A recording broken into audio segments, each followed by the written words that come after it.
Good afternoon and welcome to episode 14 of Aico TV. I'm Alex Garmston. And I'm Holly Moore.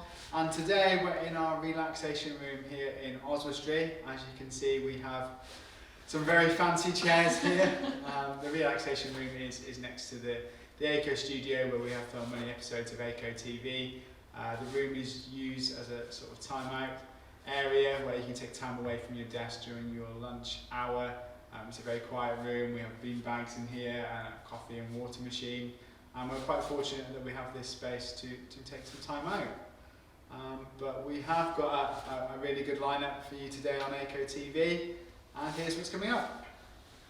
First up, we have the history of Aico's training and how expert installer came to be. Then we have an interview with the Midlands Air Ambulance. And lastly, we have the third and final instalment of the CIH Ideas Lab. And then we'll finish with your frequently asked question. So for the first segment of today's show, we're going to head over to our Regional Specification Manager, Gary Mason, and he is joined by Robert Avery, the Head of Fire and Security at McIntyre Compliance Services. So Gary and Robert are going to discuss the history of Aico's training and how it came to be expert installer training, and then they're going to discuss Aico's and McIntyre Compliance Service relationship, the installer community, and Gary's upcoming visit to train 250 engineers. Hi, my name's Gary Mason. I'm the Regional Specification Manager for Aico covering East Anglia. And today I have the pleasure of introducing a gentleman that I work quite closely with, and it's Rob Avery. So, hi Rob, how are you? Oh yeah, very good, thank you.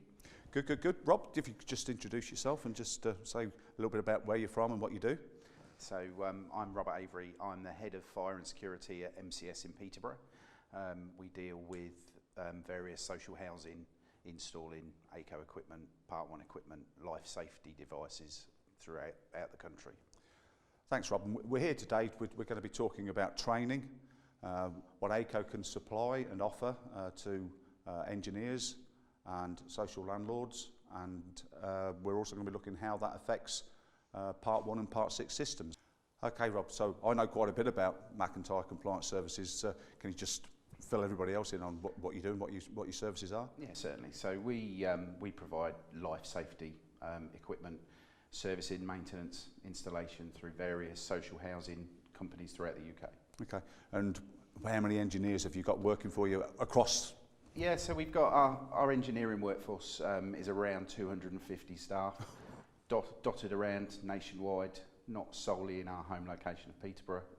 They are located throughout the country. Okay, so the first British standard, 5839 Part 6, came out in 1995. There's been various revisions, 2004, 2013 and 2019. So, and as part of what Aico do is offer guidance and training on current British standards, and within what you do in the various roles, so it's not just Part 6, what other training do you undertake as far as the business is concerned? Yeah, so we regularly do obviously our Part 1 training, various manufacturers training. The Aico expert installer training is key to our engineers' success, including our back office staff. So we like our engineering team and our office staff to understand what one another are talking about. Yeah, okay. So Aico's training started back in 2004 with its own internal scheme, and that's evolved over time. So now we offer expert installer training. Has that worked with your engineers? How have you found it? Yeah, it's very good. So it gives our engineers, as well as our back office staff, the insight of what is actually required from a Part 6. So from the grades that we need to install right through to where's the best place to fit a smoke detector. So as regional spec managers, our role is to offer expert installer training, which we can do via various means, to social landlords, to clients, via training in their offices, or we also have the mobile units. Is that something that you have experienced from us before? It is, yeah, certainly. So when I first started at McIntyre's 5 years ago, my first training with Aico was here in Oswestry. So I did my expert installer training and worked away, and noticing how we delivered that training on that day was fundamental to give to our engineers. Yeah. And obviously you come into our office and we do the training face-to-face. Yeah. And we've also experienced the mobile van as well. I think we've got it booked in July. Yeah, you've got it booked for 3 days. I've got to try to get through 250 engineers in 3 days somehow. That's it. So, but it's all for the change. So it's the change of where we need to be going forward at the forefront of safety. And as a business, McIntyre Compliance Services, you know, where does training sit, and what do you apart from Aico's training, how do you train your other engineers with what else you do, with what else you cover? Yeah, so we do a lot of integration, so system integration from Part 6 to Part 1. Aico very kindly donated a training board for us, where it's been mocked up pretty much like you've got downstairs, of exactly what we require from a demonstration.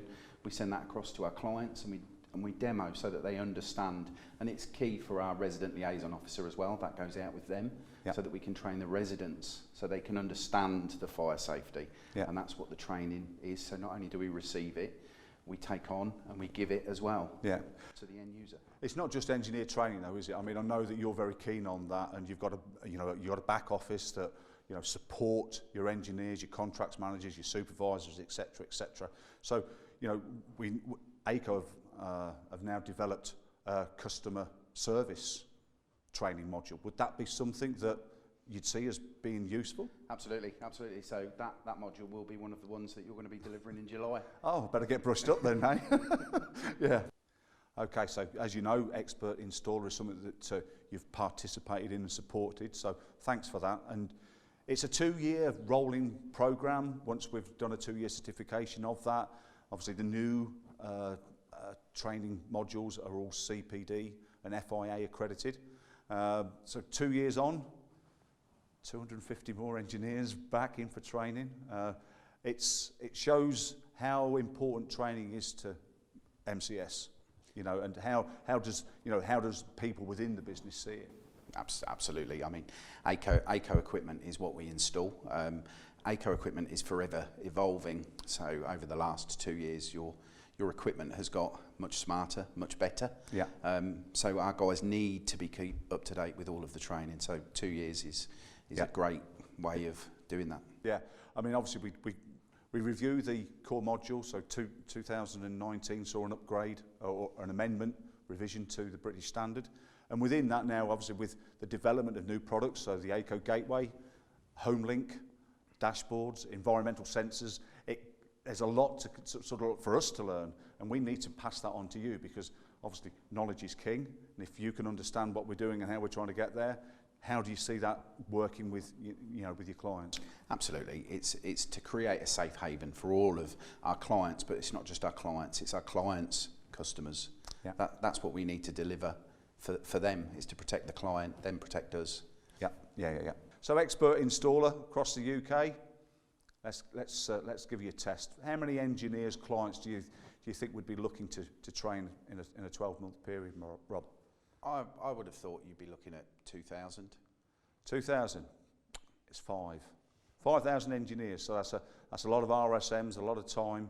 But I think as a business, and I'm sure you'll back that up, it's very important that training and knowledge of what we do and systems that we operate is valuable, as you said, for not just for the clients, but also their clients, so the tenants.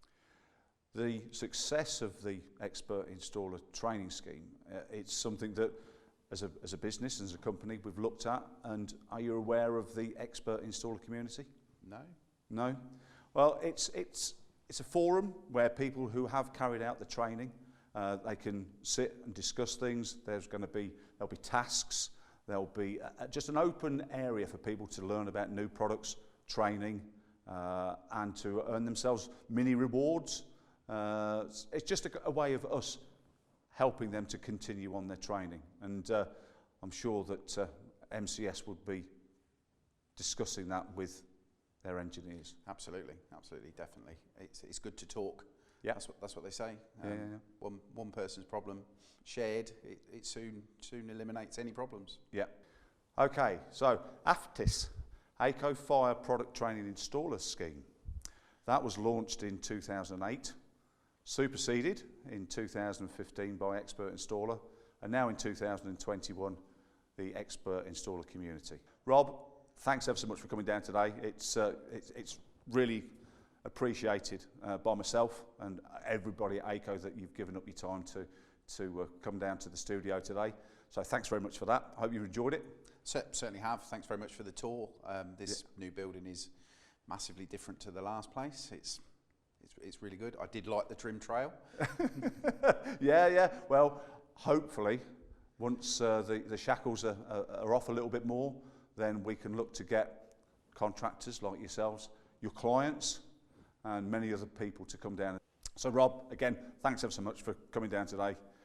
Really appreciate it, and so do everybody at Aico. So thanks very much for joining us today, and hopefully you'll enjoy today's little session and watch this space for a bit more. So thank you to Gary and Robert there for that interesting segment. It's really interesting to see how far Expert Installer has come. It's now award-winning. It's got CBD certified modules and many more additional modules that go onto that complement the training quite well. So if you are interested in taking our Expert Installer training, follow the link below and you can sign up. And then once you've signed up and you've become an Expert Installer, you can also look at joining our Aico Installer community online, which gives you the opportunity to share your knowledge and earn rewards and prizes every month. So right now we're going to go to a quick break. We're going to take a look at the gateway, so we'll see you soon.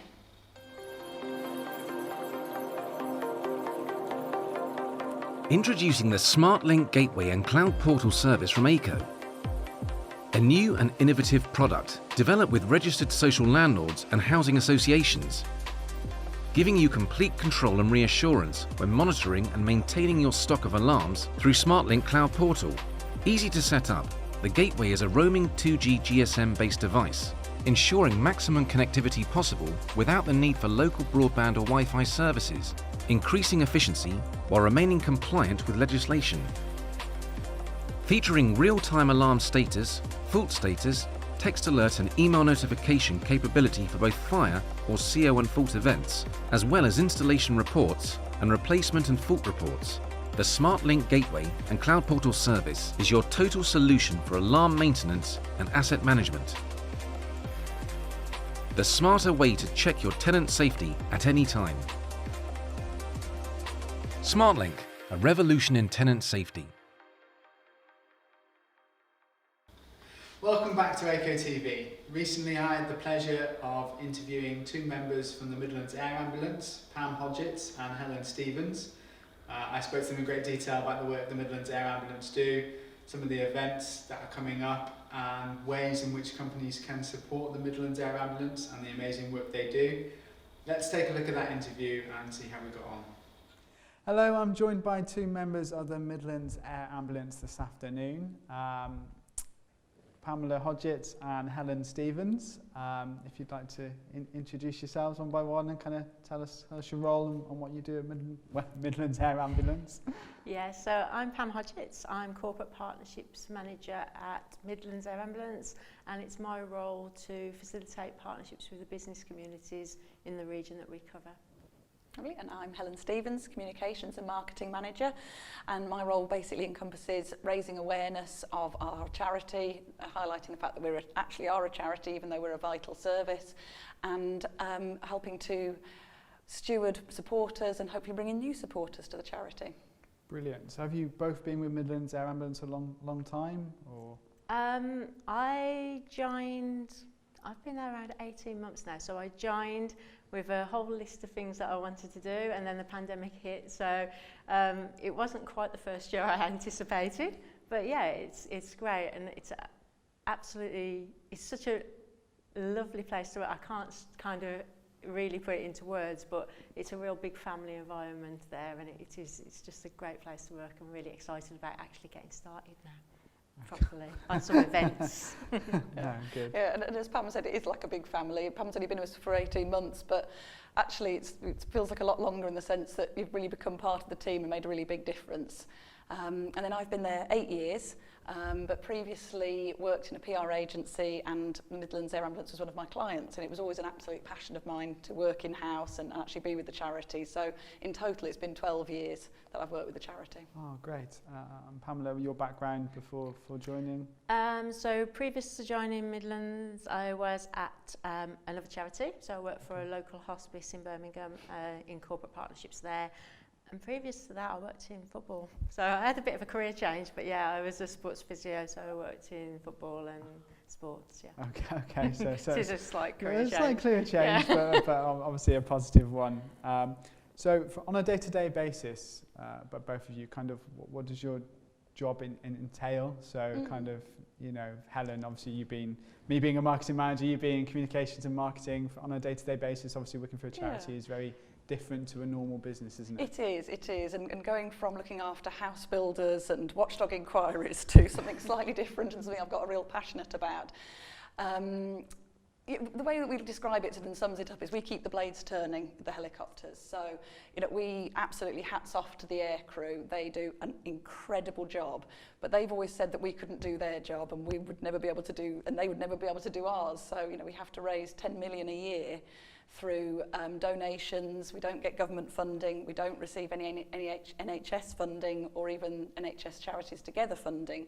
So it's really about doing what we can to raise awareness and highlight to people the importance of keeping our service going. And yet, you know, the phrase that no 2 days are ever the same is certainly true. We might be one day.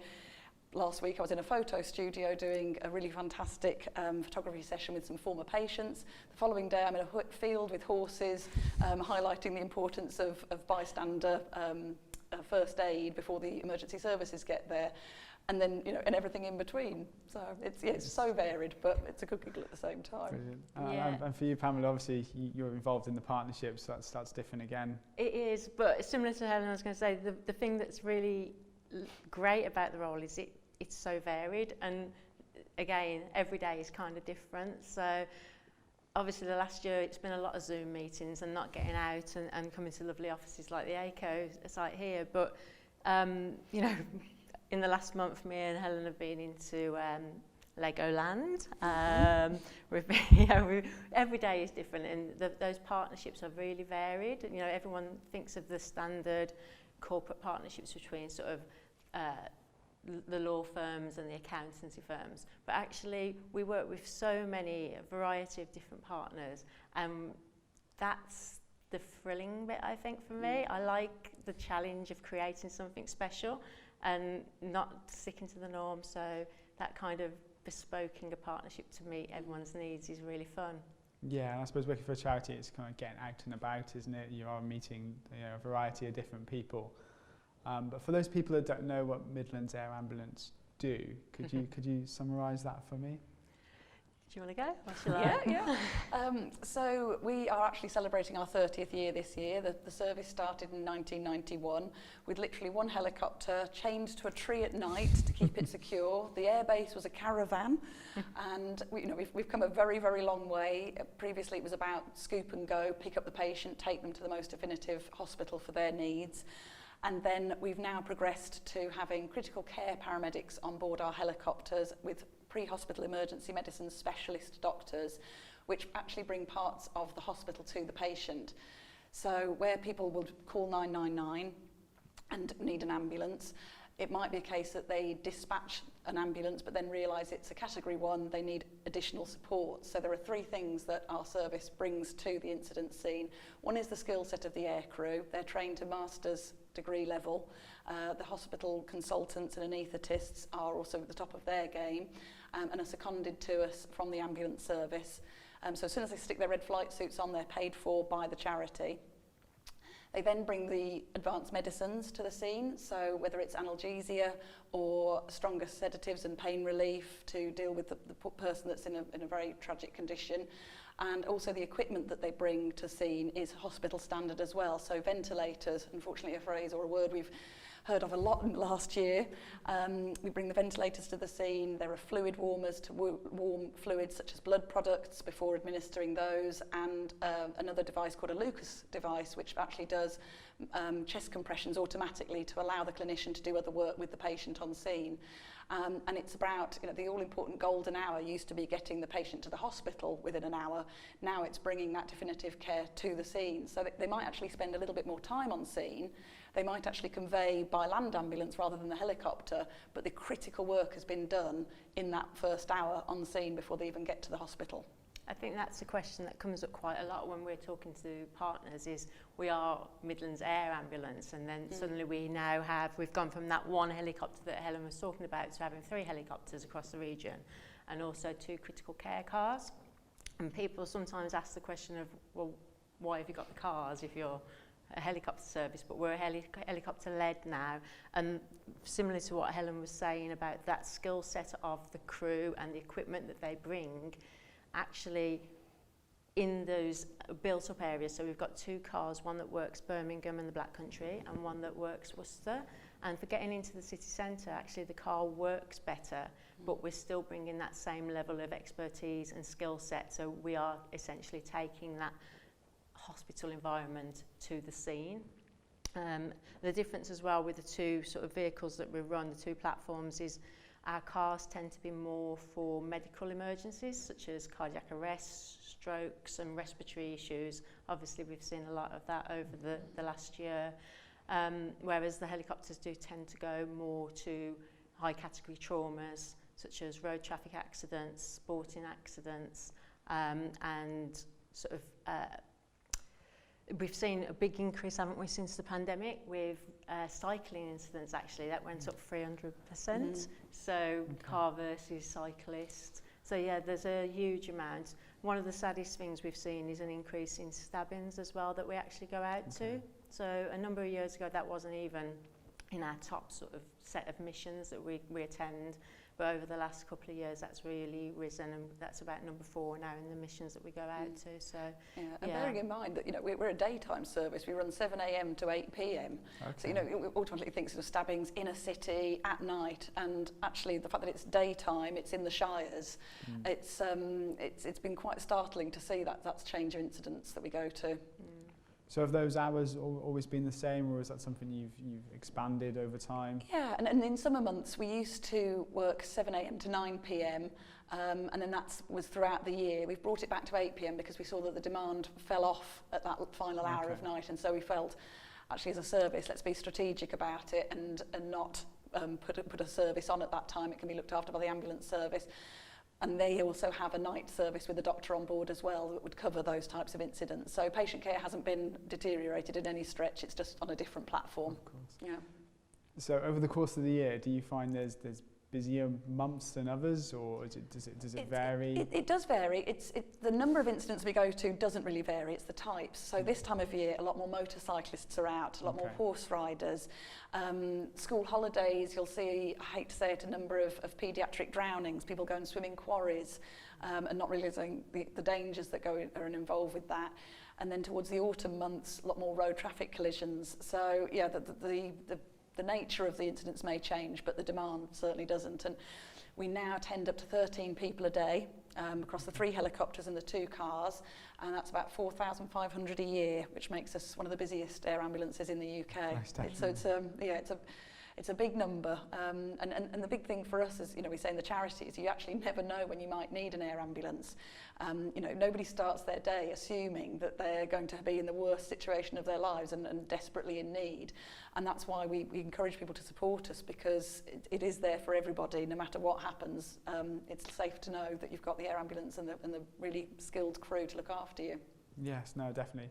Pamela, you mentioned some of the areas that you cover. Obviously, the Midlands is quite a vast area. For people that don't know the Midlands, what areas do you cover as a whole? Of course. So we cover 6 counties across that area. So we have Gloucestershire, Hereford and Worcester in the south, and then we have Shropshire, Staffordshire and the West Midlands as well. So it's a population of around 6 million in the area that we cover. We've also got some of the busiest motorway networks within that region as well, so that, you know, gives us quite an increase in population at times. So it makes us one of the busiest air ambulance regions within the UK. Okay. So Yeah, no, very we're very busy. Big area to cover, very busy. Yeah. So from a partnerships point of view, do you have a lot of corporate partnerships with Midlands Air Ambulance, or? Yeah, I guess we have different levels of partnerships. So we have corporate supporters, people that are kind of embedded into the charity and they're very passionate about it, and they're not what people think of as a charity of the year partnership, you know, where you have your set criteria of what you do and then you change it each year. So we have some that are really embedded and their support each year, whether that's attending high ticket events such as the golf day or the ball that we do, the recognition ball. And then we have others that will be those Charity of the Year partners, or we have affinity. Definitely through the lockdown, we've seen a lot of affinity type partners come on board. So working with, for one example, we work with a local brewery in Birmingham who did a sober beer for us, and for the first year of that beer going into process, there's a percentage of the profits that come to us. So those kind of partnerships have really taken off through the pandemic, and it was a really nice way for us. I think when everything started to first kick off during the pandemic, we were very conscious that all businesses and everybody was kind of struggling and not quite knowing where they were going and what was going to happen.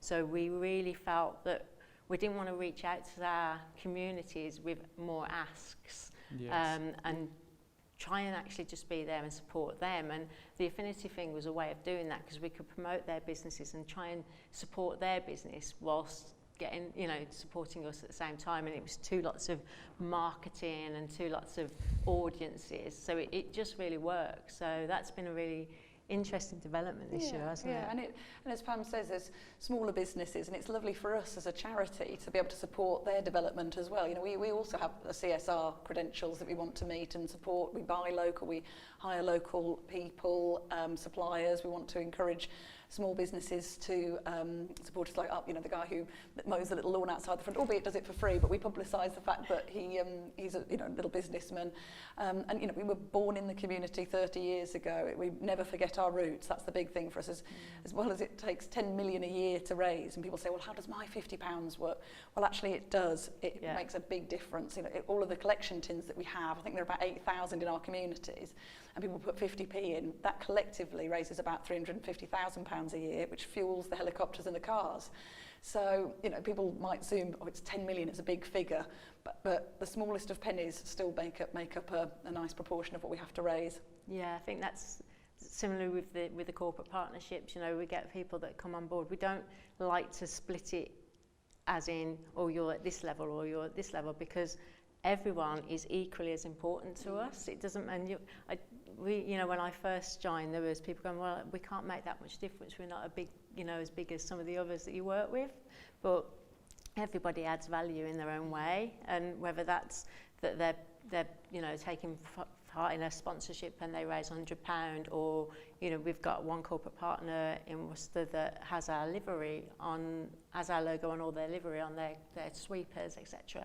And that for us is marketing and that we couldn't afford to pay for. So everyone has a different way of supporting, and we welcome all of it. It's great. So Helen, you mentioned being in a professional photo studio.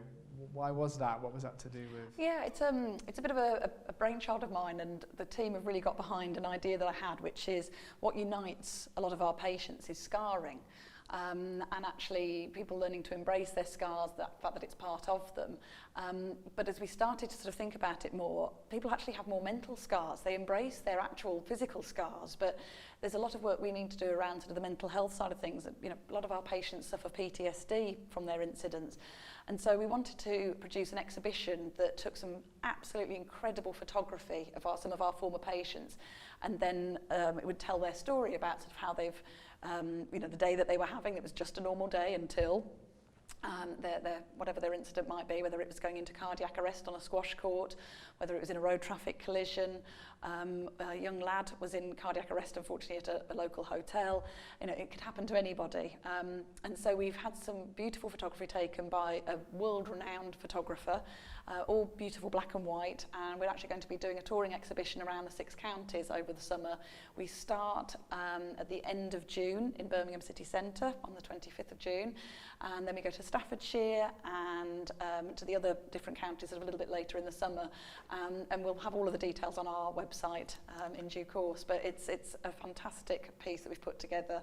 It's been really lovely hearing some of the patients' stories, and them opening up and telling us their stories has been really quite moving at times. And I, you know, be sat in a studio with you here and I'm interviewing them about their story, and there are moments where I'm having to cut because they're talking through a story that you just don't think would ever happen to somebody, but unfortunately it does daily. Yeah, it's a really lovely project, and Nick, the photographer that's come on board, he has done it pro bono for us. So it was really great to have his support on the project as well. He was really passionate about getting involved, wasn't he? And yeah, just the images he's produced are so beautiful and thought-provoking. And the campaign will predominantly image-led. We didn't want to have too much talking about us, but there's a microsite then that you can follow their story of each individual and find out a little bit more about them. But it felt a really poignant way of celebrating our 30 years and looking at the legacy of the lives that we have saved by looking at them through the eyes of our patients and of those lives. So no, it sounds good. I think it's always good to kind of pull on the positives as much as it's sort of a negative, because they've had the air ambulance out, but it's a positive. Obviously, these are survivors and they're sharing their story, which is and really also from their perspective, we asked them, what would you say somebody who's been through the similar type of incident or has a similar type of scarring or PTSD, who aren't maybe a bit further down the journey of recovery as you are, and it's a big way that people can then impart their wisdom and say it's okay to say I'm not okay today, and not to always put the smiley face on. And so if we can do any good in terms of helping other people that are going through a very difficult time following an incident, then that's a bonus to us. For us, this isn't a fundraising campaign. This is an awareness campaign and helping to support other people that are going through a difficult time. Okay, but these are obviously, apart from the tour, you do other events as well. When's your next sort of physical event? I think I'm first, aren't I? Yes. Yeah, so we've got a corporate event, which is the 1st to the 2nd of July. Sounds weird that it's on 2 days, but it's actually overnight, and it's called Jail or Bail. And what we're encouraging people to do is to nominate one of their bosses to go and spend the night in Shrewsbury Jail, actually, so not far from here. Perfect. They get nominated to go in. They arrive, spend the evening with us in the cells. We've got a few slightly horrible things planned for them. Okay. And they have to raise their bail. They have 24 hours to raise their bail so they can go out the next morning. Okay, and what happens if they don't manage to raise their bail? I can't tell you that, but no? Yeah. Need to know information. Let's just say Shrewsbury Jail have got plenty of spare cells. So. Okay, and if someone wanted to nominate their boss, how would they go about that? There's a page on the website, so they just go along there, fill out the form. There's a donation to register someone of £25, and then we will then get in touch with you and give you all the details. So the person that nominates will kind of take the responsibility. There'll be a few tasks for them to do, so that we can keep the bosses as much in the dark as possible until the last moment. Okay, that sounds fun, and something I'll definitely take a look at. And Exactly. You might see a nomination come in there. We look forward to it. Yeah. Helen, you mentioned some of the crew earlier that obviously support and work with the helicopters, but the wider team obviously has a big impact obviously as well. So how big is the team at Midlands Air Ambulance? Yeah, so all of the clinicians, as I said, were seconded across from the ambulance service. I think it's also worth mentioning the air desk team, because they are sort of the unsung heroes. They don't go up in the helicopters, but they're the team that will look at what's called the CAD, which has 5 screens of all of the jobs coming into the 999 call centre, and they will pick out, that looks like it's what they call pericardiac arrest, so that looks like that person's about to go into cardiac cardiac arrest will dispatch. And they're the people that will send the helicopters or send the cars at a really critical point. So they might be sort of seeing the jobs coming in that even the crews on scene aren't spotting the signs of, and they will dispatch so that we can get there as quickly as possible. So they're a really important part of the team. We've also got a logistics manager who drives between every base that we have, delivering all the drugs and the equipment, making sure that everybody's well stocked. And then at the charity side, there's about 40 of us. We have a regional fundraising executive in each of our counties that really know their stuff. They're really local and really enjoy getting involved with some local community fundraising. We have our shops. We have 5 shops. One's in Shrewsbury, so not too far from your offices here. And they're helped by a team of about 200 volunteers across our shops. And then at the charity headquarters, there's myself and the small marketing team and the finance team and our senior leadership team. So yeah, it's one big bonkers happy family of people that love to work there. So. Yeah, because I think people look at charities, I don't think they see the work that perhaps goes in behind and all the additional people in place. Yeah. You mentioned bases. So how many bases are there in the county? Yep, so for the helicopters there are 3 bases, one at Taton Hill in Staffordshire, Shropshire is at RAF Cosford, and then we have a base at Strensham Services on the M5. It's the only air ambulance air base that's actually on a motorway network, so I don't want to think that the pilots get up there and just follow the motorways, but I think it helps apparently, which is good. And then one of our critical care cars is based at that air base as well, and then the Birmingham and Black Country car is based in Albury. So very local to be able to then divert to either the Black Country or into the city centre of Birmingham. Okay. And in regards to key messages this year, is there any key messages you have as a charity? Yeah, for us it is about thanking our supporters. So, you know, we, as we said earlier, we don't rest on our laurels. We're a humble charity born out of the community, and if it wasn't for those people supporting us, we simply wouldn't be here.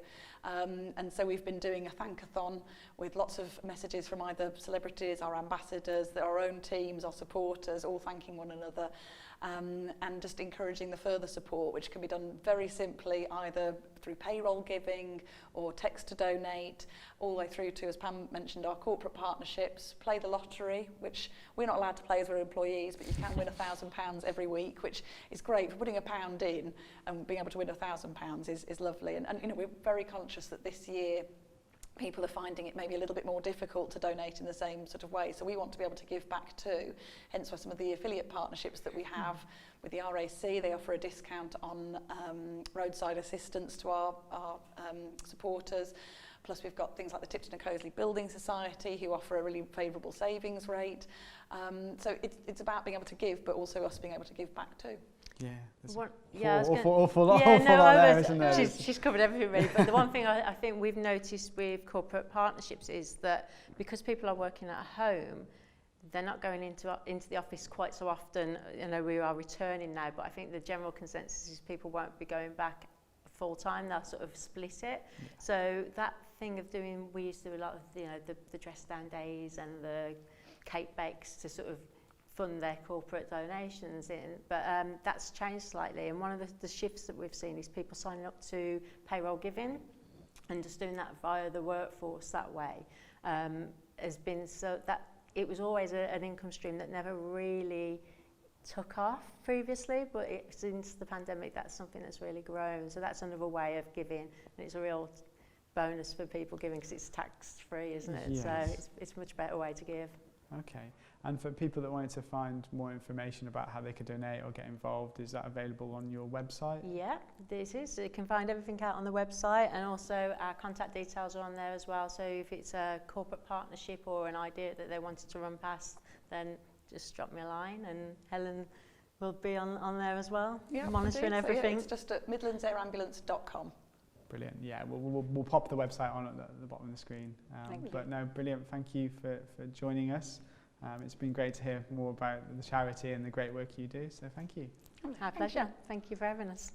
It was great to hear from Pam Hodgetts and Helen Stevens from the Midlands Air Ambulance and some of the amazing work they do.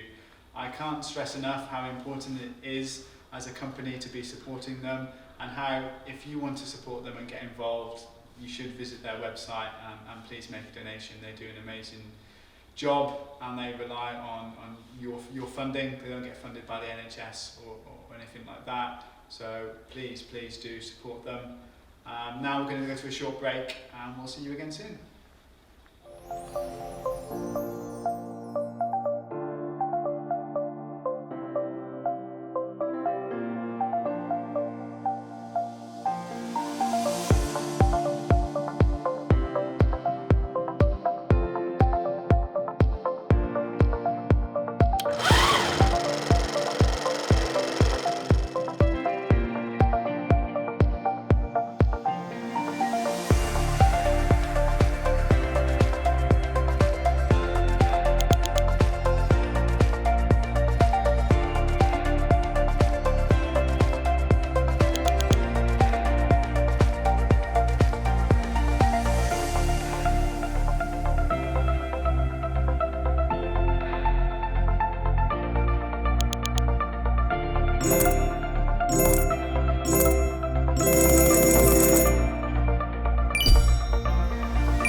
Welcome back to the final segment of today's episode of Aico TV.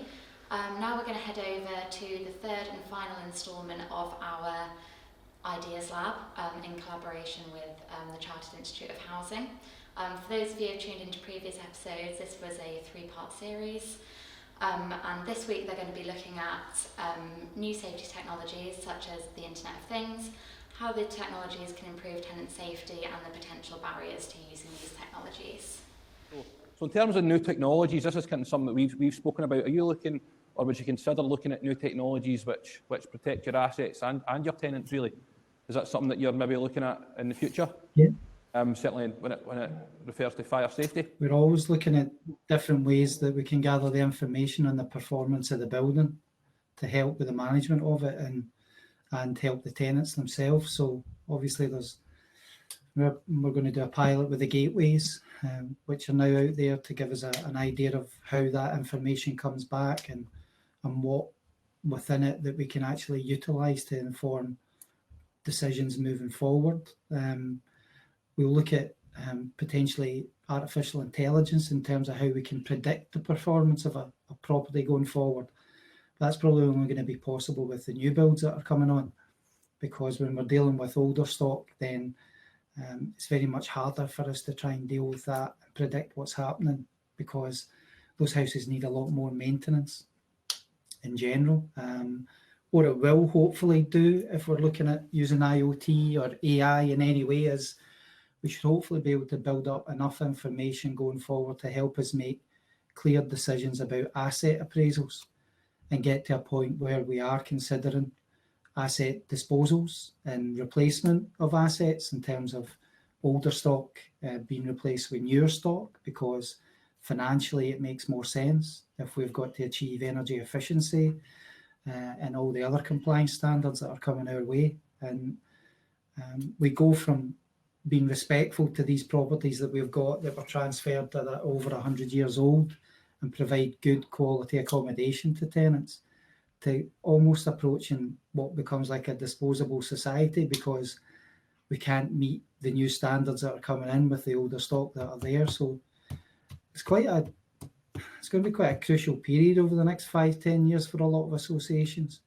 and there's a lot of financial pressure that's going to come, and that in itself is a big thing, because there's a smaller RSL, community based, more legislation, more compliance. These are all hidden costs that don't necessarily translate to value for money for rent for a tenant. So it's a changing world out there for us. Yep, definitely. And it's in talking about these new technologies, it really is looking at things from a preventative approach before they become issues. Especially, I mean, we've been talking about things like damp, mould, and condensation, identifying maybe higher risk properties and high risk tenants before these issues can occur. Put it in context, Tony. our compliance and cyclical programme is now costs more than our reactive programme. So we're moving to a planned preventative model, which will mean an annual visit to a property. And during that annual visit, we will check windows, door locks, all of the small scale repairs that cause problems. We will have your gas safety certificate, your electrical safety certificate, and everything scheduled on the one day, so that we're being respectful to the tenants in terms of access. And that should allow us to gather more information. But that's where compliance works for us, because it's forcing us to be a more proactive landlord. And I agree with that. But we have to temper that with the fact that that costs money. It also means that we don't necessarily have that skill set or resource just now. So we're going to have to bring more staff in to manage the information that comes back out that, to make sure it's used appropriately. Yep. Good, thanks very much. Very aware that the time is ticking here, so I'm just going to ask a couple of questions. Simon, just for yourself, what do you think about the USA, as we've just been discussing with James there, about the implementation of new technologies in terms of fire safety and IoT? Any thoughts on that from yourself? I think it's essential that we understand what's happening inside buildings, and the use of this data, the potential now to collect data on what's actually happening, and the impact of work done to buildings is really important. One of the things that bothers us is air quality, and we know we've got a big driver to insulate homes to make them more efficient. That's just going to get stronger.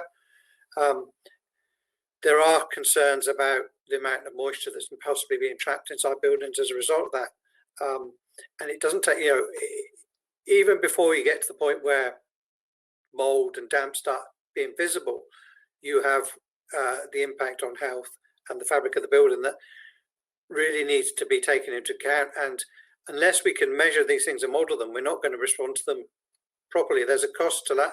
James said, yeah, it's a cost to put in these measures. If you say, well, actually, not only do we need to put insulation, we need to put in ventilation as well. It adds to the cost. You need to be able to model the impact and take account of it. The amount of data we can potentially get now is incredible compared to what was possible in principle 10 years ago. We can get radiators that can diagnose themselves and measure in houses and all kinds of things, and do diagnostics. We can predict, which buildings are going to have rot problems because we can see what's happening inside them. I think the problem for us is not going to be that technology, which itself is beginning to be available and not necessarily very expensive. It's what we do with it.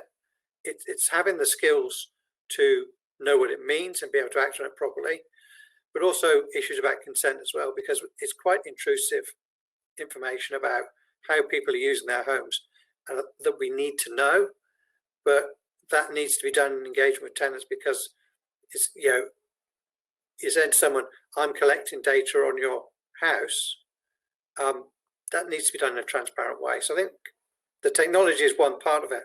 It's being able to use it, having the skills to use it, and it's being done in a transparent way are the issues that the sector will have to face in the future.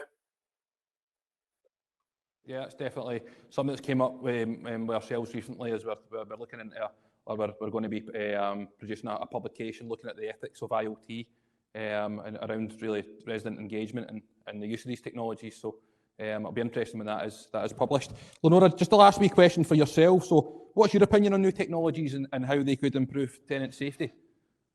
In favour of continued advancement, particularly if it enhances the service for the Scottish Fire Service to identify false alarm before they leave the station.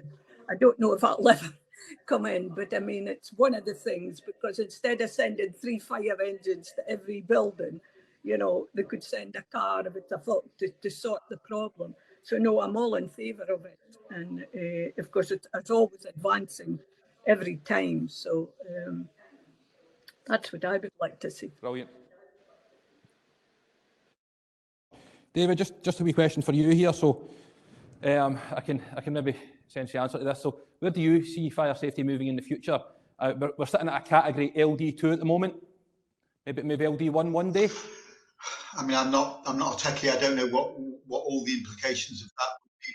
But Essentially, that would be a detector in every room, David, apart from your bathroom. I mean, I suppose I would, as a layperson, because I am a layperson when it comes to the technical side, but I'd want to listen to the evidence. I'd want to listen to the Scottish Fire Rescue Service. I'd want to look at, you know, what the evidence is. It is, you know, that whole thing about proportionality. I mean, with tower blocks, but if you know the cladding is okay, Scotland has an amazing record of containing fires in high-rise within each individual flat. I mean, again, don't want to be complacent, but it is a fantastic record. Tower blocks were built, you know, from 50, 60 years, you know, to contain fires, and by and large they've done that. So let's keep things, whether it's on high rise, and certainly if it's about all properties, let's just keep it proportionate and base it on the evidence and costs and benefits. Good, brilliant. So I just want to kind of wrap things up here. I just want to check if we've got any questions at all, or maybe on the chat function there.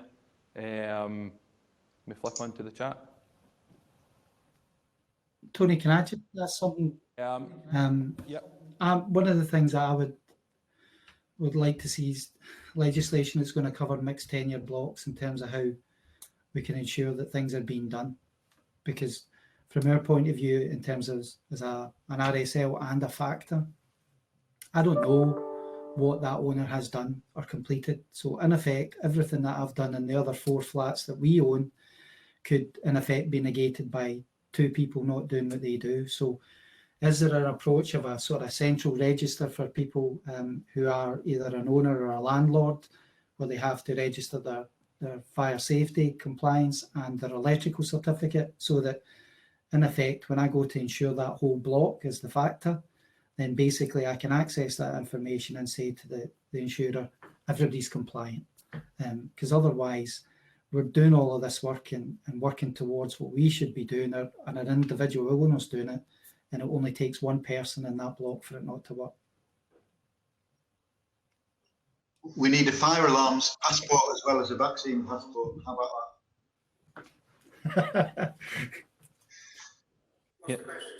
First question on the screen there. So from the perspective of flatted properties again, will and should systems be interlinked between individual flats in the same building? No, they won't. The idea is, fairly straightforward. Dave mentioned just now, the idea is that the flats should be self-contained, and what you don't want is fire spreading between flats like it did at Grenfell. That's a catastrophic failure of the building design or the materials used. Ordinarily, if you look at a fire tragedy, you look at a building that's a tower block or a block of flats, the fire spattered across the side of the building, it's where it spread. You don't have, it's not a good idea to have like a building that needs everyone to be evacuated because one flat's on fire. And you know, one of the things that, you know, I did get landlords phoning up about this when we were first talking about this is, you know, there are some landlords who've got blocks of flats that are particularly designed for people who are less mobile. If you've got a big block of flats, lots of older residents who depend on services being delivered to that building. The idea of evacuating everybody in that building every time a fire alarm goes off in one of the flats is just completely unworkable. We shouldn't need to have a general evacuation very often. So the fact that there's a fire in one flat doesn't necessarily trigger a need to evacuate the other flats. So it's generally not considered necessary to have a link in between flats. Cool, good, thanks. So next question. So Simon mentioned local authorities helping owners to find contractors or give financial support. Local authorities are under significant pressure already, so do they have the resources for this? Probably that one for you, Simon, again. They have resources, but they have discretion how they use it. I accept that there's competing demands on them. They do have to be very careful. They can't just give everyone a grant for everything. And indeed, yeah, it's not really appropriate to pay for things that people can't afford to do themselves. They do, it varies from area to area, but there is quite a lot of money that goes out from local authorities, either in practical help or even grants and loans, where they think it's appropriate to do so. But it really is has to be their discretion about what's appropriate in terms of what their priorities are and the resources are at local level, what the competition is, because every pound that's spent on housing is a pound less that's spent on social care or something else. So they don't absolutely accept they have extremely difficult decisions to make. One of the things we'll have to look at is whether there should be more targeted support, but again, you don't want to take away that discretion, that local responsibility either. Tony, can I just come in on that? Simon, do you think there's a consideration for the same type of model that they have for energy efficiency that they have for fire safety when it comes to issuing grants out through local authority? So as an RSL, if we've got a mixed tenure block, I'll not happily, but I would contribute to paying my share, knowing that the grant subsidy is making an owner their part of it, so that when we're reporting on quality standards, then we're reporting on the quality of the whole block as opposed to our individual properties. Yeah. Well, I think, the point you made before, and it proves we do need to have whole block approaches, and the practical difference means how do we get everyone engaged with that? So we are looking seriously at the recommendations of that parliamentary working group a couple of years ago now on tenements, and their recommendations were that there needed to be a compulsory for there to be owners associations of buildings, that everyone had to be part of a corporate entity with responsibility for the building, and that there needed to be at 5-yearly intervals reports on what was needed to be done to the building, so that there was this transparent, and also that there should be the third recommendation was that there should be compulsory building reserve funds for owners in tenements, so that people knew what needed to be done in the building. They had a mechanism to make an agreement on that, and there was a fund there to pay for it. Now, these are huge, controversial questions that are fundamentally impact on property law. So we've accepted the recommendation that should be considered by the Scottish Law Commission. We've been talking to them. Now, there's a lot of talking goes on before the minister formally commissions them to do the work, but the idea is that they will look at this and make potentially a piece of legislation to try and pick up on some of these and create these mechanisms that allow these things to be dealt with. It's building quality, it's fire safety issues. The Grenfell report, if you look at the recommendations of the report, throughout the report, it talks about the responsible person for the building. Now, we just don't have that. We have our tenements, and they're all a collection of individual owners.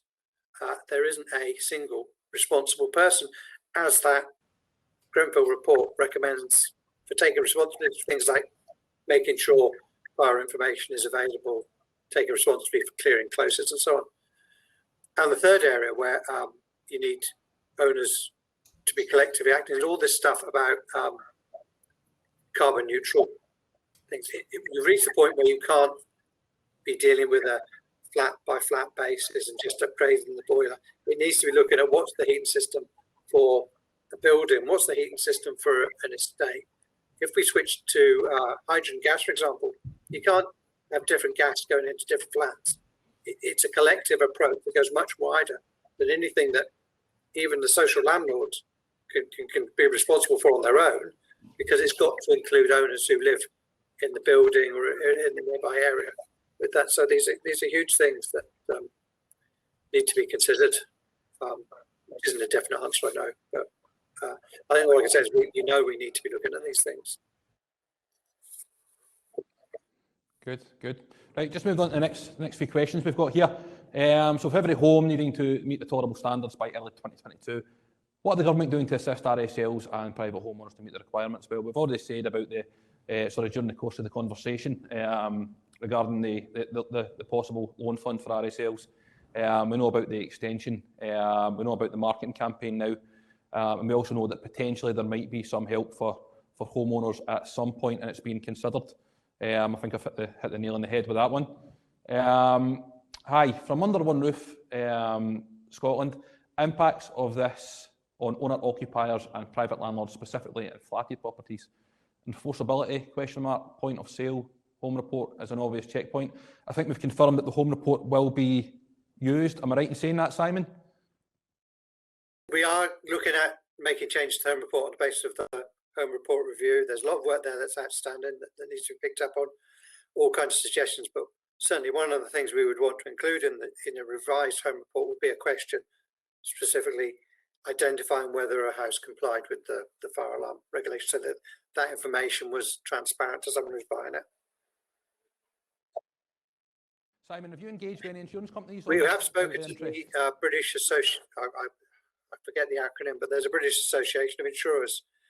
They, what they won't say is if you do X, you'll get a cheaper premium or anything like that. They expect people to ensure their homes are safe and up to statutory standards. They're not saying that they would necessarily penalise anyone, but they do expect people to take reasonable measures. And what they said is if anybody speak to their insurer about it. Right, okay, cool. Right, Leonora is obviously a very well connected and involved in resident groups. But are other tenants and homeowners aware of the changes? Have comms to date been effective, or is the Scottish Government planning more? So I think we know that the Scottish Government are, as we said earlier on, looking at a larger scale marketing campaign, which hopefully raises the awareness all over the country. So I've answered that one. This is an interesting one here, last question. Is there any legislation in the pipeline to combat fires in the common areas of flats? Do you want to answer that one, Simon? Not aware of any new legislation on that. I know there's an issue about keeping common areas clear of fire hazards, and there is existing legislation which does or doesn't work effectively, depending on, and you know, I know one of the issues in practice is that you know, that there's disagreement about where responsibility sits between owners, the fire service, and RSLs are often acting as factors in these buildings, and you know, different services get brought back, other people expect to step up. That needs to be looked at. So I'm not aware of anything that's specifically there to say. I mean, what we're talking about, apart from clearing areas, which there is legislation for, but you know, I don't think there's anything for like additional fire safety measures such as sprinklers or alarms in common areas. And I wouldn't be in favour of alarms in common areas because the risk of false alarm and evacuated all areas. So there is that. I don't know if that really answers it or not. I think that's fine. Tony, I think that issue of just stuff, people that put stuff in tenement stairs and high-rise stairs, it's a big issue for our members. I'm sure James has come across it. I'm sure Leonora's come across it. And Simon's right. There's not. I don't think there's real enforcement in anyone's lap. Certainly not in a housing associations in a mixed block. You can beg and ask and cajole, but you can't.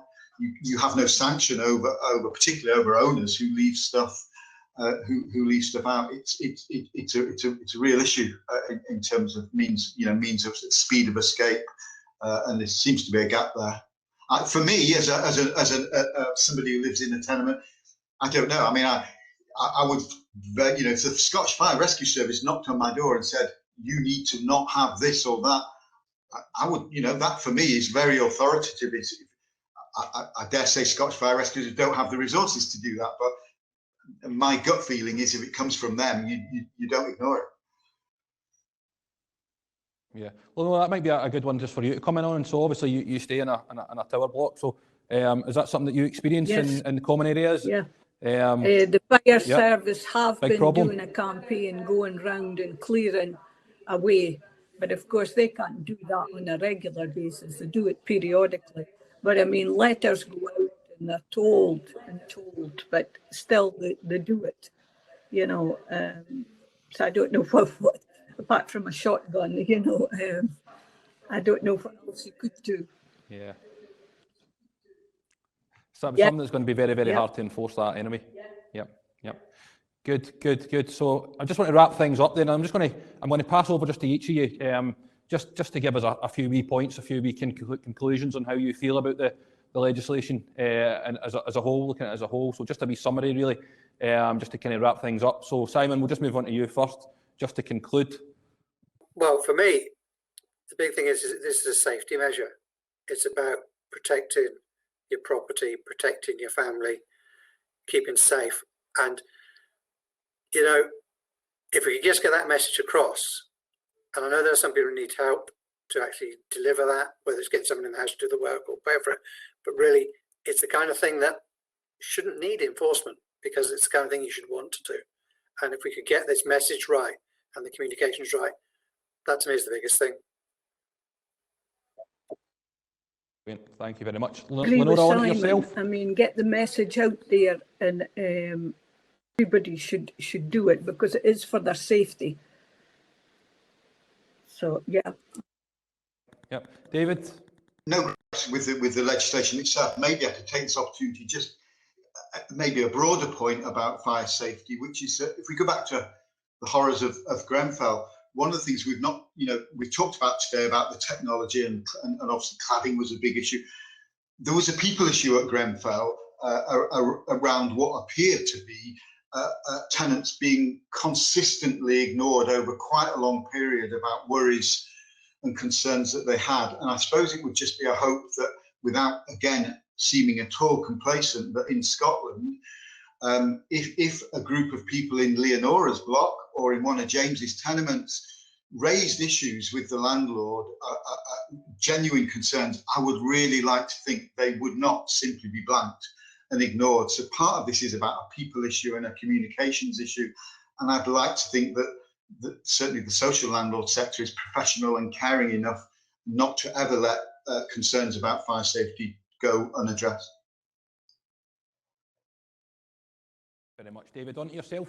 Just like everyone said, I think the compliance and safety for tenants is paramount, and just for owners as well. But the other things for me are, if we could also be mindful about the practicalities and the financial commitment that comes with these things, as well as the ongoing servicing and assurance of making sure it's done. And the one thing I would like to see is how we can have some sort of reassurance that it's being done by everyone and how that can be regulated.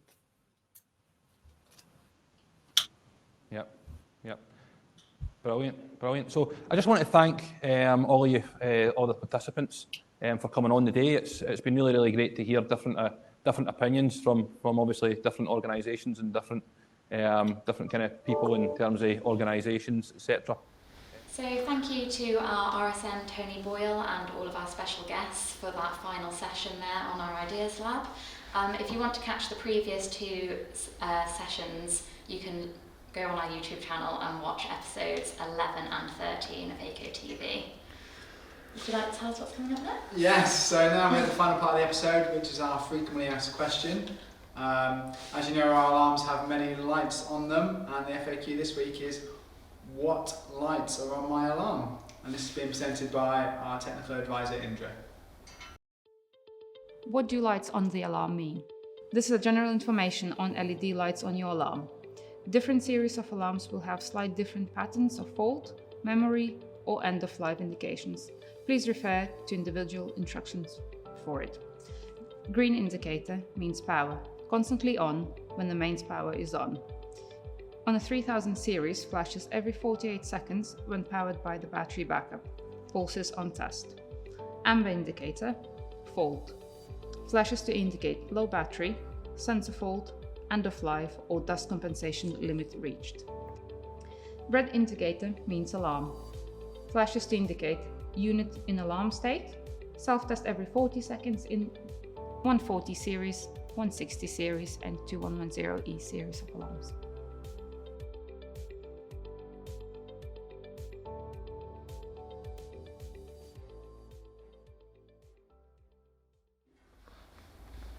Thank you to Indra there for that frequently asked question. It's really important to understand what the lights are on your alarm, so you know what they mean and what you need to do.